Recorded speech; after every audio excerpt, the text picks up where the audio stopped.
20세기 오스트리아의 위대한 철학자 비트겐슈타인은 언뜻 보기에는 비극적 삶을 살다 간 사람입니다. 평생을 죽음에 대한 공포와 자살 충동에 시달렸고 물려받은 막대한 재산을 모두 포기했으며 조용한 산골로 들어가 홀로 외롭게 은둔 생활을 하기도 했습니다. 하지만 그는 안판정을 받은 후 죽음을 앞두고 나는 멋진 삶을 살았다 라고 말했습니다. 죽음을 앞두고 자신의 삶이 멋진 삶이었다고 말할 수 있는 사람 아마 많지 않을 겁니다. 그는 왜 자신의 삶이 멋진 삶이었다고 생각한 것일까요? 전통적으로 심리학은 정신질환의 원인을 규명하고 이를 치료하는 데 초점을 맞춰왔습니다. 인간의 무의식을 분석함으로써 정신 증상을 치유하는 방법을 찾았고 약물을 이용해서 증상을 호전시킬 방법을 연구했죠. 심리학의 목적은 환자가 정신적 고통으로부터 벗어날 수 있도록 돕는 것이었습니다. 하지만 정신적 고통으로부터 벗어난다고 해서 반드시 행복해지는 것은 아니죠. 행복과 불행은 반이어로 쓰이지만 현실적으로 반대 관계는 아니라는 말입니다. 미국의 심리학자 마틴 셀리그만은 심리학이 인간의 행복을 어떻게 증진할 수 있는지에 관한 문제를 다루어야 한다고 생각했습니다. 그는 본격적으로 행복에 대해서 연구하기 시작했죠. 셀리그만의 심리학을 긍정심리학이라고 합니다. 셀리그만은 행복한 삶의 3가지 조건에 대해서 이야기합니다. 행복한 삶의 첫 번째 조건은 즐거움입니다. 즐거움은 본능과 욕구가 충족될 때 생기는 마음의 상태를 말합니다. 쉽게 말해서 좋은 사람과 맛있는 음식을 먹고 재미있는 영화를 보고 좋은 곳을 여행하고 그냥 그렇게 재미있게 사는 것이죠. 문제는 이러한 류의 즐거움은 쉽게 질린다는 것입니다. 맛있는 것도 한두 번이고 여행도 며칠 다니다 보면 힘들기만 해요. 행복한 삶의 두 번째 조건은 몰입입니다. 우리는 자기가 잘할 수 있고 좋아하는 일에 몰입할 때 시간이 순식간에 지나가는 무아의 지경을 경험합니다. 몇 시간이 단 몇 분처럼 느껴지기도 하죠. 셀리그만은 이러한 몰입의 상태를 자주 그리고 오래 가지는 것이 행복해지는 방법 중 하나라고 말합니다. 행복한 삶의 3번째 조건은 삶의 의미입니다. 우리는 자신이 지향하는 목표나 가치를 달성하기 위해서 일관적으로 어떤 행위를 합니다. 그것이 바로 삶의 의미죠. 셀리그만은 삶의 의미를 성취하는 것이 행복한 삶의 조건이라고 주장합니다. 그러고 나니 행복해지는 것은 정말로 어려워 보입니다. 즐겁기도 해야 하고 몰입도 해야 하고 거기다가 의미까지 있어야 하니 말입니다. 사람이 살면서 어떻게 이러한 것들을 다 가질 수 있겠어요? 물론 그런 사람이 있겠지만 많지는 않을 것입니다. 그러고 보면 행복한 삶을 살겠다는 것은 정말 사치스러운 생각이라는 마음이 듭니다. 그렇다면 우리는 어떻게 살아야 할까요? 행복이 사치라면 도대체 우리는 무엇을 위해서 살아야 할까요? 이때 문득 떠오르는 사람이 있습니다. 바로 오스트리아의 철학자 비트겐슈타인입니다. 비트겐슈타인은 1889년 오스트리아 빈에서 5남 3녀 중 막내로 태어났습니다. 그의 집안은 오스트리아 철강회사를 소유한 엄청난 부자였어요. 브람스, 슈만, 말러, 쉰베르크 같은 음악가들이 비트겐슈타인 궁에 초빙되어 연주를 했다고 할 정도니까요. 그런데 비트겐슈타인 집안에는 우울증 내력이 있었던 모양입니다. 첫째 형, 둘째 형, 셋째 형이 모두 극단적 선택을 했습니다. 특히 셋째 형은 동성애적 성향을 비관해서 극단적 선택을 한 것이라고 추정하는데요. 비트겐슈타인도 동성애자였어요. 지금이야 동성애가 크게 문제되지 않지만 당시의 동성애는 윤리적으로도 문제였고 법적으로도 불법이었다고 합니다. 그래서인지 비트겐슈타인도 평생을 죽음에 대한 공포와 자살 충동에 시달렸다고 합니다. 청소년기에 비트겐슈타인은 기계와 공학에 관심이 많았습니다. 인문학교인 김나지움이 아니라 실업학교에 진학했고 맨체스터 공과대학에서 항공공학을 공부합니다. 이곳에서 운명의 책을 만나게 됩니다. 바로 러셀과 화이트헤드가 쓴 수학 원리입니다. 비트겐슈타인은 수학 원리를 읽고 수리체력에 매료되어 캠브리지 대학의 강사로 있던 러셀을 찾아갑니다. 러셀은 후에 그에 대해 이렇게 회고했습니다. 나는 그가 퀴어였고 생각이 이상해 보였기에 천재인지 아니면 그냥 괴짜인지 한 학기 내내 판단을 내릴 수가 없었다. 여기에서 퀴어는 두 가지 의미가 있습니다. 하나는 이상하다는 의미이고 다른 하나는 성소수자라는 의미입니다. 러셀이 중의적 표현으로 말장난을 한 것이죠. 비트겐슈타인은 러셀에게 철학을 가르쳐달라고 졸랐습니다. 내가 바보인지 아닌지 말해주세요. 내가 바보라면 비행기 조종사가 될 것이고 그렇지 않다면 철학자가 될 겁니다. 러셀은 비트겐슈타인이 방학 동안 철학적인 글을 하나 써오라고 말합니다. 그러면 바보인지 아닌지 말해주겠다고 하면서요. 다음 학기 초에 비트겐슈타인은 그에게 글 한 편을 가지고 왔습니다. 러셀은 단 한 문장을 읽고 이렇게 말했다고 합니다. 너는 비행기 조종사가 되어서는 안 돼. 그러던 중 1차 세계대전이 터집니다.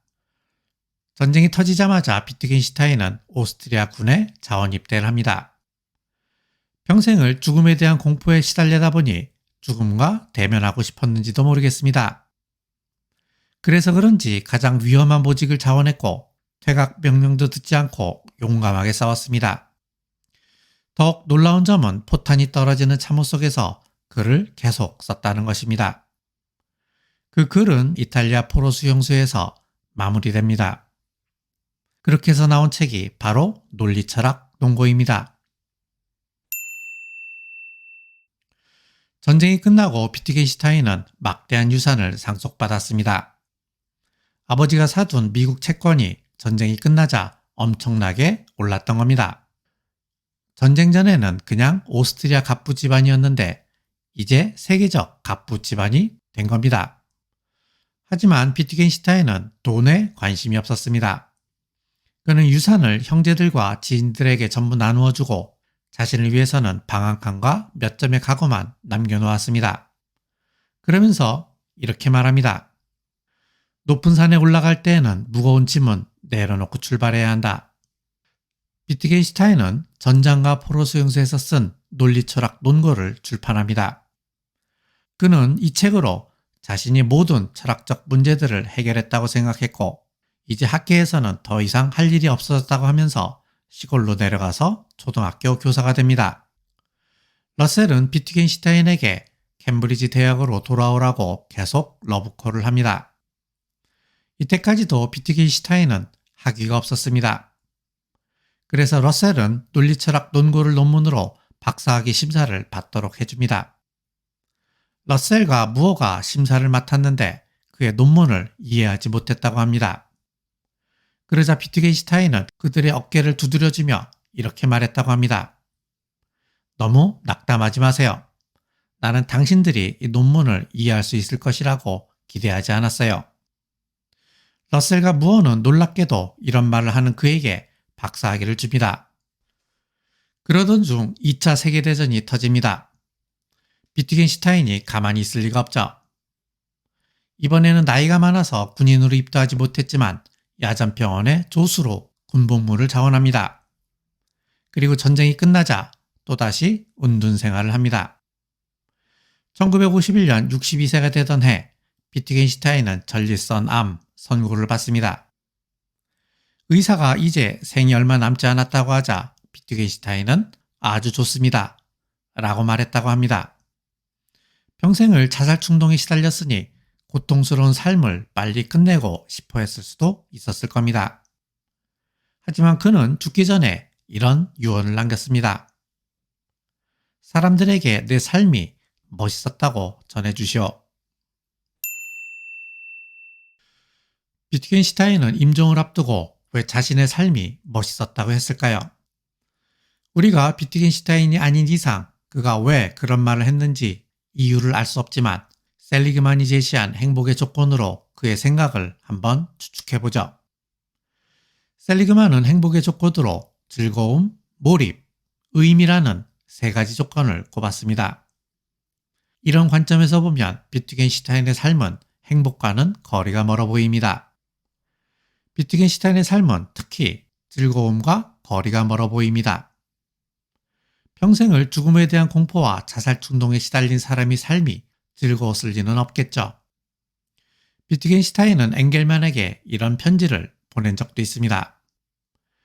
최근 내 상황은 완전히 비참함 자체입니다.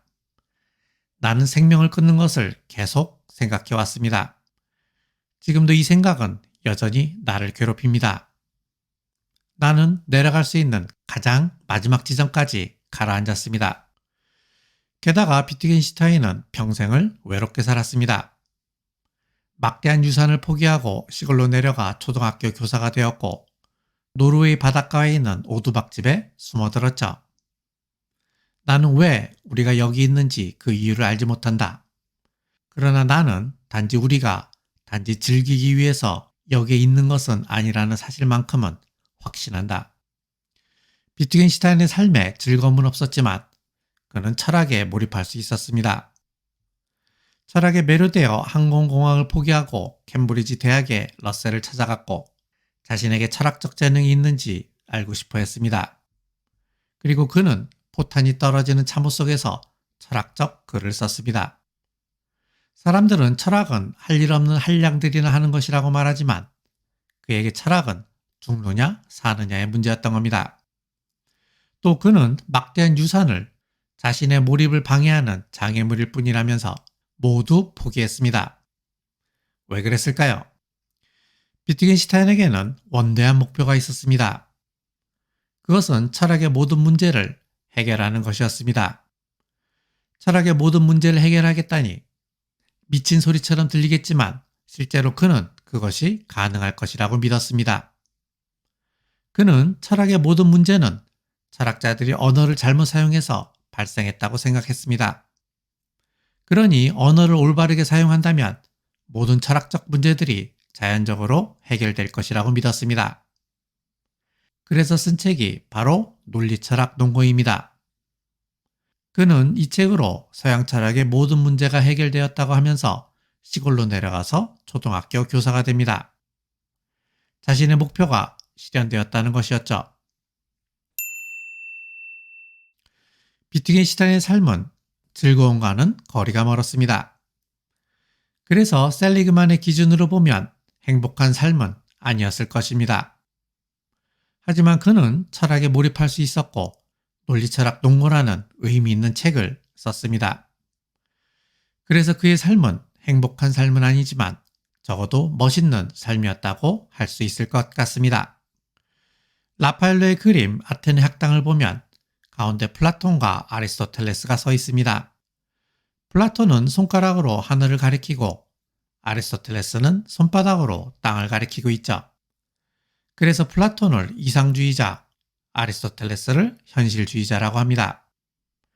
현실주의자인 아리스토텔레스에게 중요한 것은 이 현실 세계에서 어떻게 하면 잘 살 수 있는가 하는 것이었습니다. 그는 삶의 목적을 에우다이모니아라고 했습니다.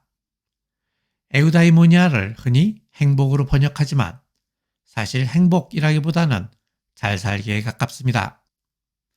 삶의 목적은 잘 사는 것이라는 것이죠.